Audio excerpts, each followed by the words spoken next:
creo que los hombres que fueron a las Malvinas arriesgaron sus vidas en forma absoluta y cada uno de ellos estuvo dispuesto a morir.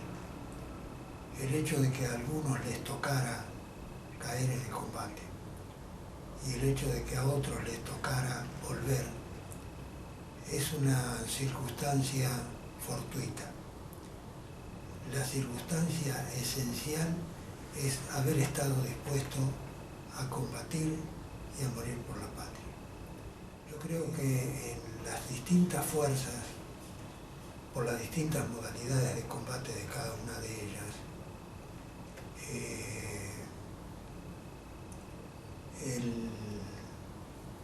la expresión del coraje es bastante diferente, aunque siempre es el mismo coraje el que hace falta para afrontar la muerte en el combate.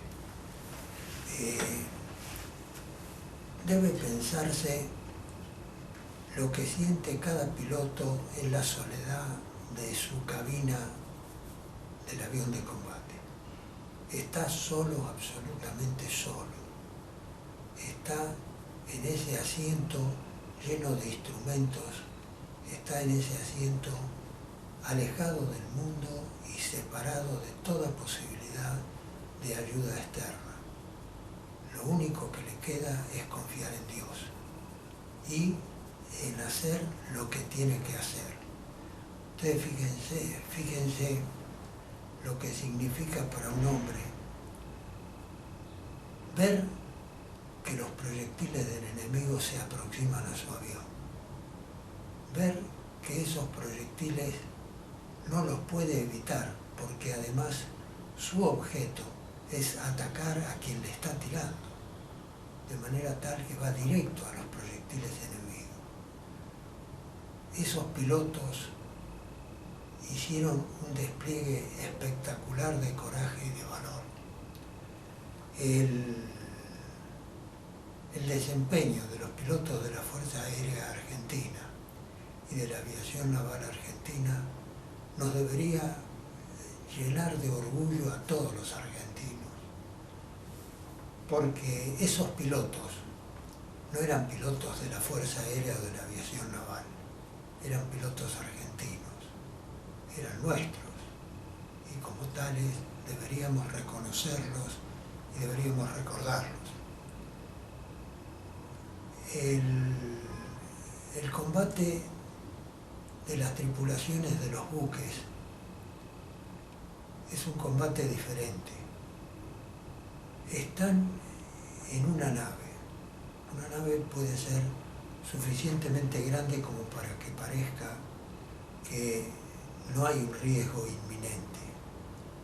Están los hombres acompañados, están en ambientes grandes, pero todos saben que son el blanco de los proyectiles enemigos.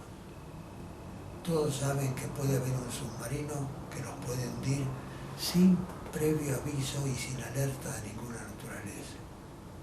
Una súbita explosión puede dar por fin con la vida de todos, como de hecho ocurrió con los 323 hombres que murieron en el crucero Belgrano.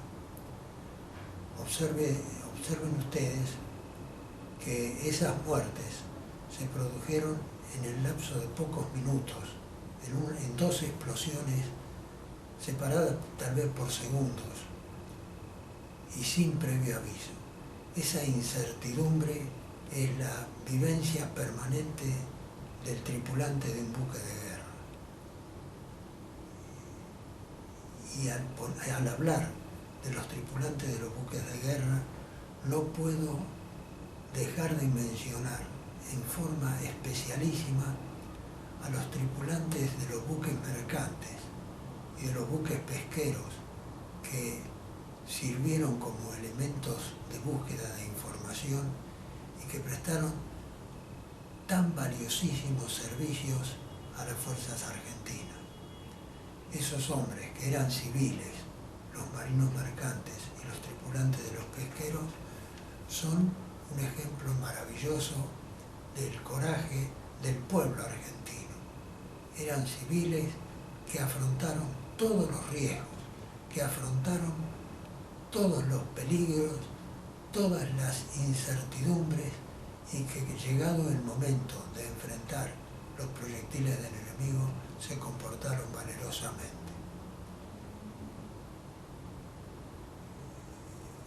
Debo hablar del ejército argentino. La lucha del soldado parece totalmente diferente a las otras dos, a la de los aviadores y a la de los tripulantes de buques. El soldado en tierra se enfrenta directamente, le ve la cara al enemigo. El piloto del avión no le ve la cara al enemigo. El tripulante de un buque de guerra tampoco le ve la cara al enemigo. El soldado en tierra le ve la cara al enemigo. Y cuando llega el momento de la lucha cuerpo a cuerpo, sabe que tiene que matar para no morir. Eso que acabo de decir y que parece cruel es realmente lo que ocurre con los soldados que combaten, y por eso lo digo así. El valor que hace falta para combatir en esas condiciones o en esas modalidades hace que la tensión que sufren los hombres que combaten en tierra sea tremendamente mayor que la de cualquiera de las otras dos modalidades de combate.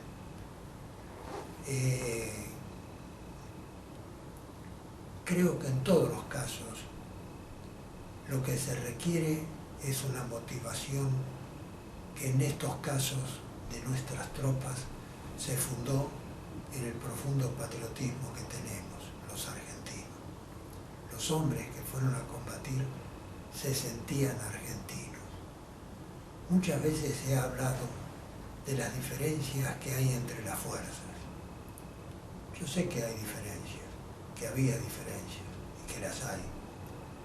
Pero también sé que cuando los hombres empezaron a combatir en equipo, esas diferencias desaparecieron rápidamente y se convirtieron en solidaridades fuertes, en solidaridades que hicieron que cada uno de los componentes que estaban al lado de un hombre de otra fuerza lo sintieran un compañero más y lo sintieran un camarada.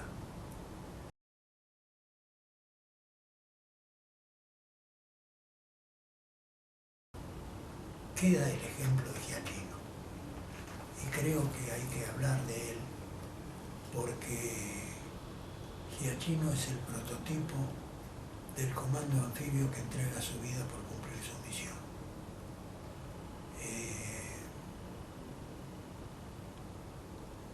Lo que yo necesitaba en el combate que se libró era que el gobernador inglés fuera violentamente presionado por nuestras tropas a efecto de que se quebrara su voluntad de combatir y lograr así que se rindiera antes de que hubiera bajas, porque la orden que teníamos de la Junta Militar era que se resolviera la situación sin causarle bajas a la población civil y a las tropas británicas.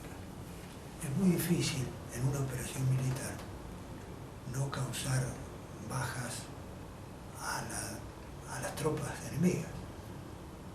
¿Por qué? Porque cuando empiezan los tiros, uno los tiros sabe cuándo salen, pero no sabe dónde llegan.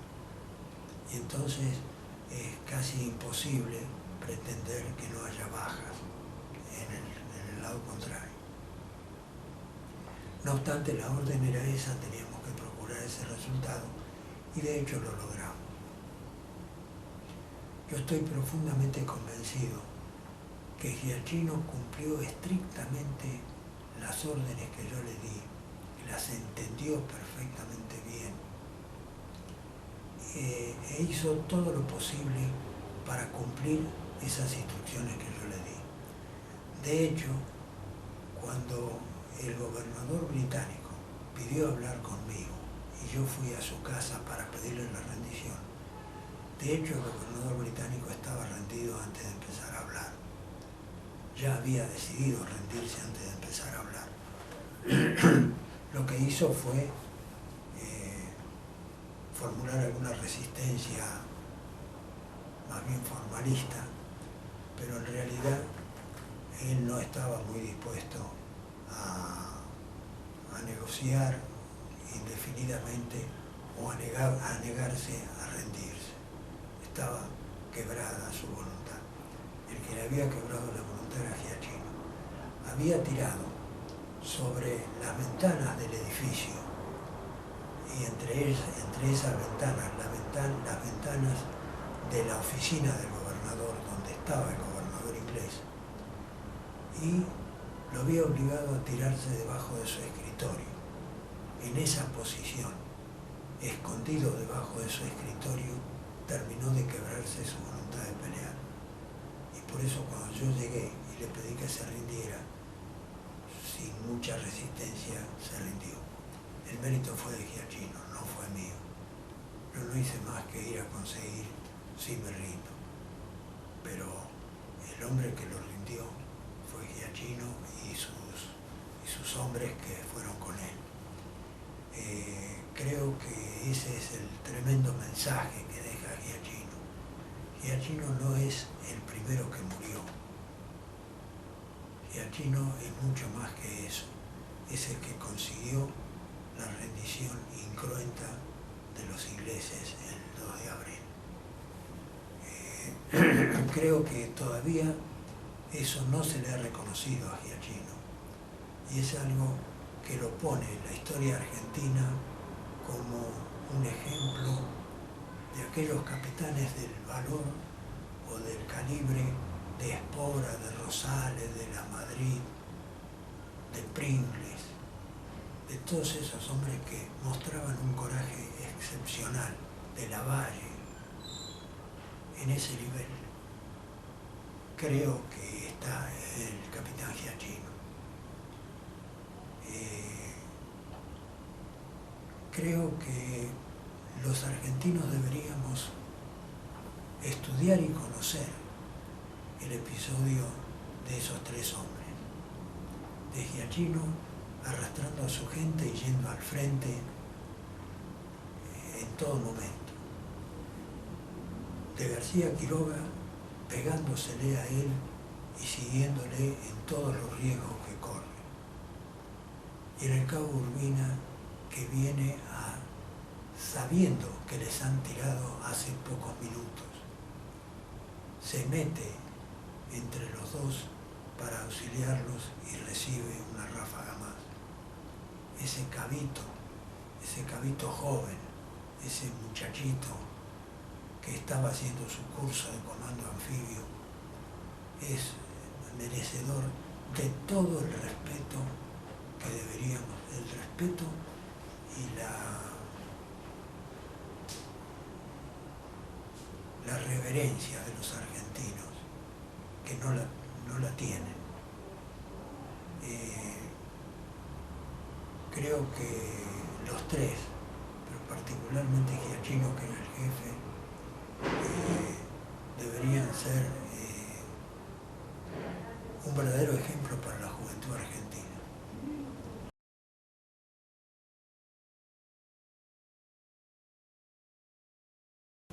Bueno, yo le quiero mandar un saludo a la Asociación de Pensadores Manuel Belgrano, a los cuales conozco desde hace algunos años por haber estado en una reunión con ellos en Córdoba. Yo vi en esa oportunidad un grupo de jóvenes magníficos y les dije más o menos lo que acabo de decir recién. Mi mensaje fue el mismo. Creo profundamente en lo que les he dicho. Pero ustedes ya no son un proyecto al que hay que impulsar. Ustedes son un proyecto en curso de ejecución. Y por lo tanto, creo que